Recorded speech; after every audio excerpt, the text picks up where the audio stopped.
ओम शांति 21/9/2024 प्रातः मुरली। ओम शांति बाप दादा मधुबन। ओम शांति मीठे बाप दादा, मीठे बच्चे। हाँ जी मीठे बाबा, बाप कलप कलप आकर तुम बच्चों को अपना परिचय देते हैं।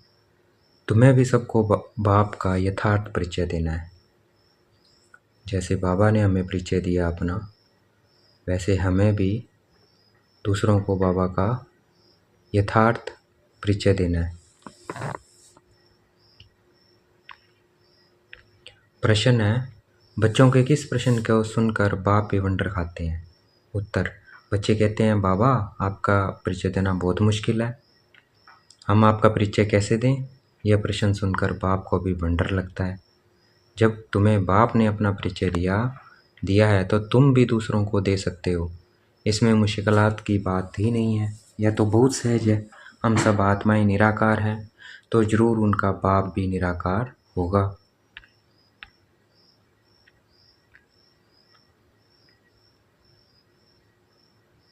ओम शांति। मीठे मीठे रूहानी बच्चे समझते हैं वेद के बाप के पास बैठे हैं। यह भी जानते हैं वेद का बाप इस रथ पर ही आते हैं। जब बाप दादा कहते हैं, यह तो जानते हैं कि शिव बाबा है और वह इस रथ पर बैठा है, अपना परिचय दे रहे हैं। बच्चे जानते हैं वह बाबा है। बाबा मत देते हैं कि रूहानी बाप को याद करो तो पाप भस्म हो जाएं। इसको योग अग्नि कहते हैं। अभी तुम बाप को तो पहचानते हो, तो ऐसे कभी थोड़ी कहेंगे कि बाप का परिचय दूसरे को कैसे दूं? तुमको भी वेद के बाप का परिचय है तो जरूर दे भी सकते हो। परिचय कैसे दें, यह तो प्रश्न ही नहीं उठ सकता। जैसे तुमने बाप को जाना है, वैसे तुम कह सकते हो कि हम आत्माओं का बाप तो एक ही है, इसमें मूंझने की दरकार ही नहीं रहती। कोई कहते हैं बाबा आपका परिचय देना बड़ा मुश्किल होता है। अरे बाप का परिचय देना, इसमें तो मुश्किलात की कोई बात ही नहीं है। जानवर भी इशारे से समझ जाते हैं कि मैं फलाने का बच्चा हूँ। तुम भी जानते हो कि हम आत्माओं का वह बाप है। हम आत्मा भी शरीर में प्रवेश हैं। हम आत्मा भी शरीर में प्रवेश हैं। जैसे बाबा ने समझाया है कि आत्मा काल मूर्त है, ऐसे नहीं, उसका कोई रूप नहीं है। बच्चों ने पहचाना है, बिल्कुल सिंपल बात है। आत्माओं का एक ही निराकार बाप है। हम सब आत्माएं भाई भाई है, बाप की संतान हैं। बाप से हमको वर्षा मिलता है। यह भी जानते हैं ऐसा कोई बच्चा इस दुनिया में नहीं होगा जो बाप को और उनकी रचना को न जानता हो। बाप के पास क्या प्रॉपर्टी है वह सब जानते हैं। यह है ही आत्मा और परमात्मा का मेला। यह कल्याणकारी मेला है। बाप है ही कल्याणकारी, बहुत कल्याण करते हैं। बाप को पहचानने से समझते हो, वेद के बाप से हमको वेद का वर्षा मिलता है। वह जो सन्यासी गुरु होते हैं, उनके शिष्यों को गुरु के वर्षे का मालूम नहीं रहता है। गुरु के पास क्या मलकियत है, यह कोई शिष्य मुश्किल जानते होंगे। तुम्हारी बुद्धि में तो है वह शिव बाबा है, मलकियत भी बाबा के पास होती है। बच्चे जानते हैं वेद के बाप के पास मलकियत है, विश्व की बादशाही, स्वर्ग। यह बातें सिवाय तुम बच्चों के और कोई की बुद्धि में नहीं है। लौकिक बाप के पास क्या मलकियत है वह उनके बच्चे ही जानते हैं। अभी तुम कहेंगे हम जीते जी पारलौकिक बाप के बने हैं, उनसे क्या मिलता है वह भी जानते हैं। हम पहले शूद्र कुल में थे, अभी ब्राह्मण कुल में आ गए हैं। यह नॉलेज है कि बाबा इस ब्रह्मा तन में आते हैं। इनको प्रजापिता ब्रह्मा कहा जाता है। वह तो है सब आत्माओं का फादर। कौन? शिव बाबा। इनको प्रजापिता ब्रह्मा को ग्रेट ग्रेट ग्रैंडफादर कहते हैं, ब्रह्मा बाबा को। अब हम इनके बच्चे बने हैं। शिव बाबा के लिए तो कहते हैं वह हाजिरा हजूर है, जानी जाननहार है। यह भी अब तुम समझते हो कि वह कैसे रचना के आदि मध्य अंत की नॉलेज देते हैं। इसलिए वह जानी जाननहार है। वह सब आत्माओं का बाप है, उनको नाम रूप से न्यारा कहना तो झूठ है, उनका नाम रूप भी याद है। रात्रि भी मनाते हैं, जयंती तो मनुष्य की होती है, शिव बाबा की रात्रि कहेंगे। बच्चे समझते हैं रात्रि किसको कहा जाता है। रात में घोर अंधियारा हो जाता है, ज्ञान अंधियारा है ना। ज्ञान सूर्य प्रगटा, अज्ञान अंधेरे विनाश। अभी भी गाते हैं परंतु अर्थ कुछ नहीं समझते। सूर्य कौन है, कब प्रगटा, कुछ नहीं समझते। बाप समझाते हैं ज्ञान सूर्य को ज्ञान सागर भी कहा जाता है। बेहद का बाप ज्ञान का सागर है। सन्यासी, गुरु, गोसाई आदि अपने को शास्त्रों की अथॉरिटी समझते हैं, वह सब है भक्ति। बहुत वेद शास्त्र पढ़कर विद्वान होते हैं तो बाप रूहानी बच्चों को बैठ समझाते हैं। इनको कहा जाता है आत्मा और परमात्मा का मेला। तुम समझते हो बाप इस रथ में आए हुए हैं, इस मिलन को ही मेला कहते हैं। जब हम घर जाते हैं तो वह भी मेला है। यहाँ बाप खुद बैठ पढ़ाते हैं, वह फादर भी है, टीचर भी है। यह एक ही पॉइंट अच्छी रीति धारण करो, भूलो मत। अब बाप तो है निराकार, उनको अपना शरीर नहीं है तो जरूर लेना पड़े, तो खुद कहते हैं मैं प्रकृति का आधार लेता हूँ, नहीं तो बोलूँ कैसे। शरीर बिगड़ तो बोलना होता नहीं है, तो बाप इस तन में आते हैं, इनका नाम रखा है ब्रह्मा। हम भी शूद्र से ब्राह्मण बने तो नाम बदलना ही चाहिए।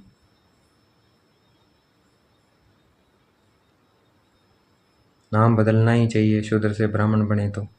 नाम तो तुम्हारे रखे थे परंतु उसमें भी अभी देखो तो कई है ही नहीं, इसलिए ब्राह्मणों की माला नहीं होती।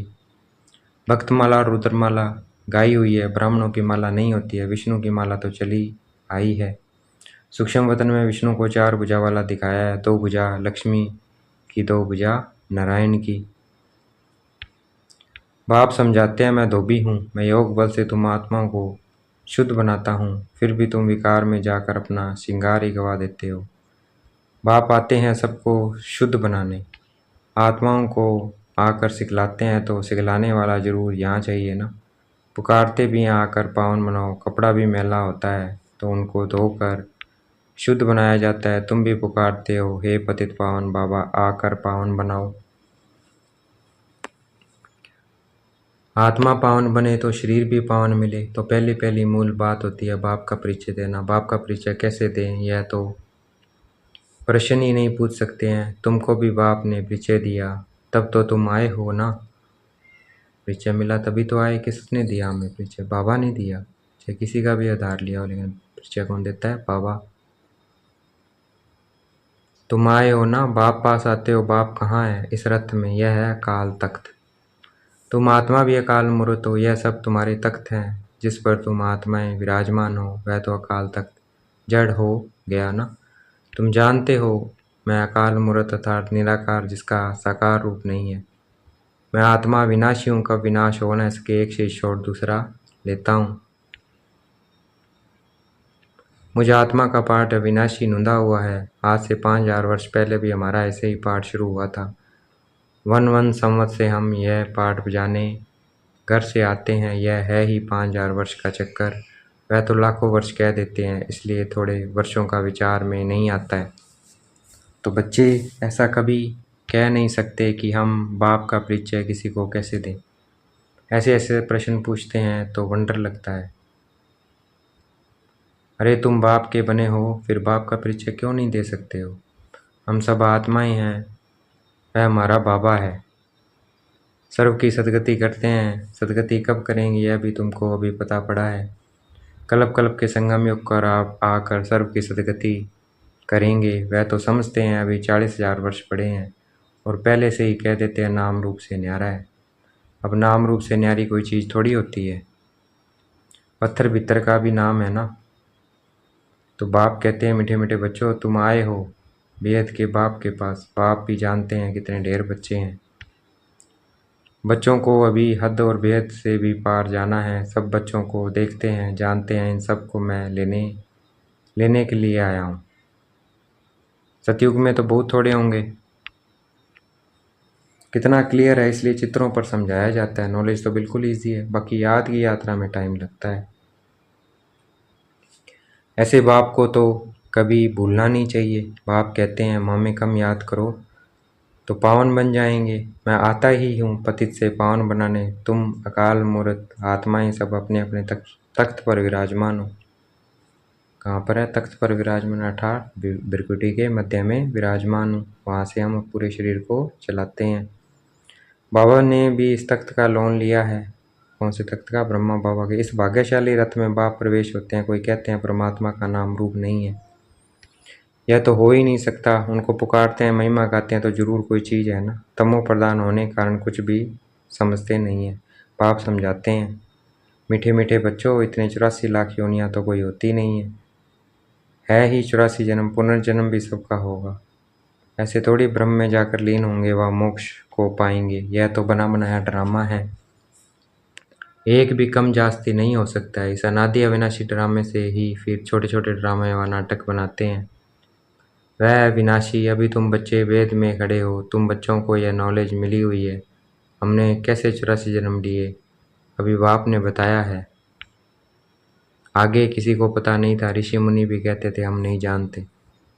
बाप आते ही संगम युग पर है इस पुरानी दुनिया को चेंज करने, ब्रह्मा द्वारा नई दुनिया की स्थापना। फिर से कहते हैं, वह तो लाखों वर्ष कह देते हैं, कोई बात याद भी ना आ सके। महाप्रलय भी कोई होती नहीं। बाप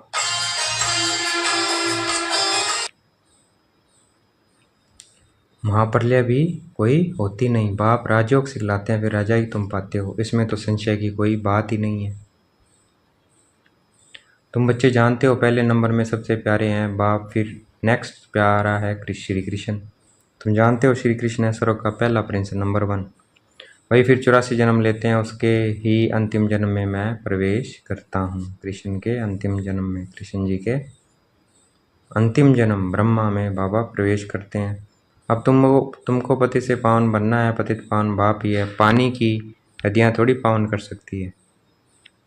यह नदियाँ तो सतयुग में भी होती है, वहाँ तो पानी बहुत शुद्ध रहता है, किचड़ा आदि कुछ नहीं रहता है। यहाँ तो कितना किचड़ा पड़ता रहता है। बाबा का देखा हुआ है, उस समय तो ज्ञान नहीं था, अभी वंडर लगता है। वंडर लगता है पानी कैसे पावन बना सकता है। तो बाप समझाते हैं, मीठे बच्चे कभी भी मूंझो नहीं कि बाप को याद कैसे करें। अरे तुम बाप को याद नहीं कर सकते हो, वह है कुक की संतान, तुम हो एडॉप्टेड बच्चे। एडॉप्टेड बच्चों को जिस बाप से मिल्कियत मिलती है उनको भूल सकते हैं क्या? बेहद के बाप से बेहद का वर्षा मिलता है, मिल्कियत मिलती है, तो उनको भूलना थोड़ी चाहिए। लौकिक बच्चे बाप को भूलते हैं क्या? परंतु यहाँ माया का ओपोजिशन होता है, माया की युद्ध चलती है। सारी दुनिया कर्म क्षेत्र है। आत्मा इस शरीर में प्रवेश कर यहाँ कर्म करती है। बाप कर्म अकर्म विक्रम का राज समझाते हैं। यहाँ रावण राज्य में कर्म विक्रम बन जाते हैं, वहाँ रावण राज्य ही नहीं तो कर्म अकर्म हो जाते हैं। वहाँ रावण राज्य ही नहीं, कहाँ सत्ययुग त्रेता में तो कर्म अक्रम हो जाते हैं, विक्रम कोई होता ही नहीं है। यह तो बहुत सहज बात है। यहाँ रावण राज्य में कर्म विक्रम होते हैं, इसलिए विक्रमों का दंड भोगना पड़ता है। ऐसे थोड़ी कहेंगे रावण अनादि है, नहीं। आधा कल्प है रावण राज्य, आधा कल्प है राम राज्य। तुम जब देवता थे तो तुम्हारे कर्म अक्रम होते थे। अब यह है नॉलेज। बच्चे बने हो तो फिर पढ़ाई भी पढ़नी है, बस फिर और कोई धंधे आदि का ख्याल भी नहीं आना चाहिए। परंतु गृहस्थ व्यवहार में रहते धंधा आदि भी करने वाले हैं तो बाप कहते हैं कमल फूल समान रहो। ऐसे देवता तुम बनने वाले हो, वह निशानी विष्णु को दे दी है, क्योंकि तुमको शोभेगा नहीं, उनको शोभता है। वही विष्णु के 2 रूप लक्ष्मी नारायण बनने वाले हैं। वह है ही अहिंसा परमो। देवी देवता धर्म न कोई विकार की काम कटारी होती है, न कोई लड़ाई झगड़ा आदि होता है। तुम डबल अहिंसक बनते हो। सतयुग के मालिक थे, नाम ही है गोल्डन एज। कंचन दुनिया, आत्मा और काया दोनों कंचन बन जाती है। कंचन काया कौन बनाते हैं? बाप। कंचन काया कौन बनाते हैं? बाप। अभी तो आयरन एज है ना, अब तुम कहते हो सतयुग पास हो गया है, कलयुग सतयुग था ना, कल सतयुग था ना, तुम राज्य करते थे, तुम नॉलेजफुल बनते जाते थे, नॉलेजफुल बनते जाते हैं।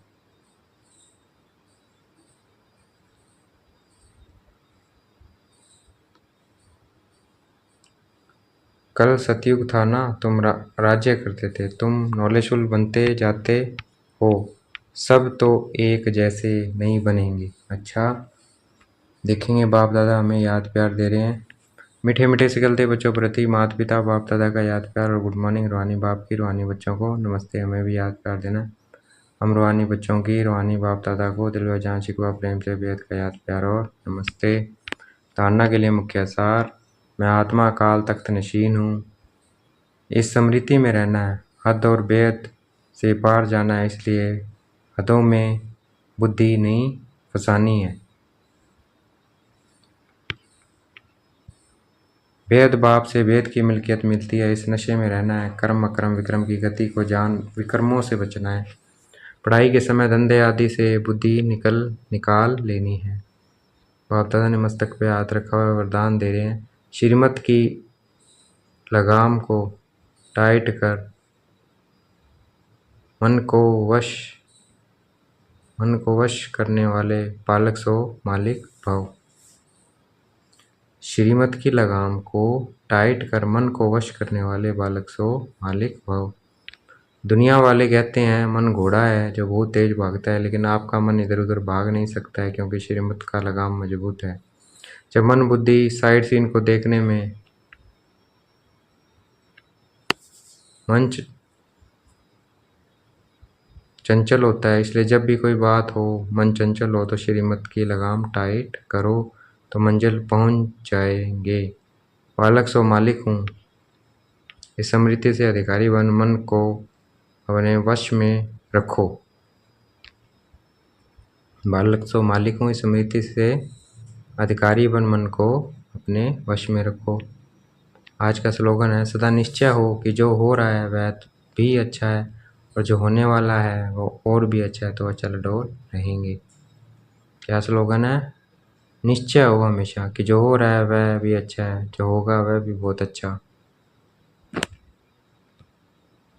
जो होने वाला है वो और भी अच्छा, तो अचल डोल रहेंगे। अच्छा, ओम शांति। शुक्रिया मेरे बाबा, शुक्रिया।